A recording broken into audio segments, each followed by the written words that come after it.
இருந்தார், அழுதுகிட்டே இருந்தார். என்னன்னு தெரியல, நான் இன்னைக்கு என்ன நடக்க போதே தெரியலேன்னு ரொம்ப வருத்தமா இருந்தார். உட்கறதுக்கு போயிட்டாரு. அம்மான்னு சொல்லிட்டு நாங்கெல்லாம் காலில் விழுந்தோம். இது ஏன் அம்மா இப்படி பண்றீங்க? அவர் என்னென்னமோ நிகழ்ச்சி நடத்த உலக சாதனை நிகழ்த்த போறாரு, இப்படி இந்த நேரத்தில் நீங்க இப்படி பண்ணணும். கொஞ்சம் சாந்தமானார். சரி நான் போய் ரெடி ஆகி வந்துடுறேன், வந்த உடனே உங்களை அழைச்சிட்டு போறேன் அப்படின்னு சொன்ன உடனே அழ ஆரம்பிச்சிட்டார். காலையில் 8 மணிக்கு அழுதவர் 11 மணிக்கு வரைக்கும் அழுதுட்டு இருக்காரு. அவரால் நடக்க முடியல.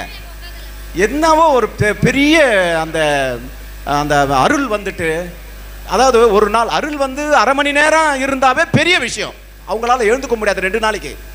நேற்று இரவு 10 மணிலிருந்து அவர் அந்த அருள் பெரண்டி புருட்டி பெரட்டி எடுத்து இன்னைக்கு ஒரு வழியா இந்த சாதனையை நிகழ்த்தி இருக்கிறாருன்னா, அழுகையினுடைய அந்த கண்ணீர் ஆனந்த கண்ணீர் தான். நாம ஆனந்த கண்ணீரோட என்னை அம்மா என்கிட்ட ஒரு முறை சொல்லும் போது என்னன்னு கேட்டிங்கன்னா, என்கிட்ட நேரடியாக பேசும்போது, ஏன் குழந்தைங்க உங்ககிட்ட வரும்போது கண்ணீரில் வருவாங்க, கண்ணீர் விட்டாங்களாம், அந்த கண்ணீரில் வர்றது நான் தான் அப்படின்னு சொன்னாங்க.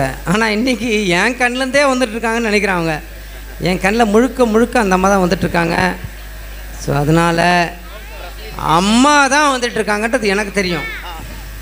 என் கண்ணில், உங்கள் கண்ணில், என்கிட்ட வர அத்தனை பேர் கண்ணிலையும் வர்றது அம்மா.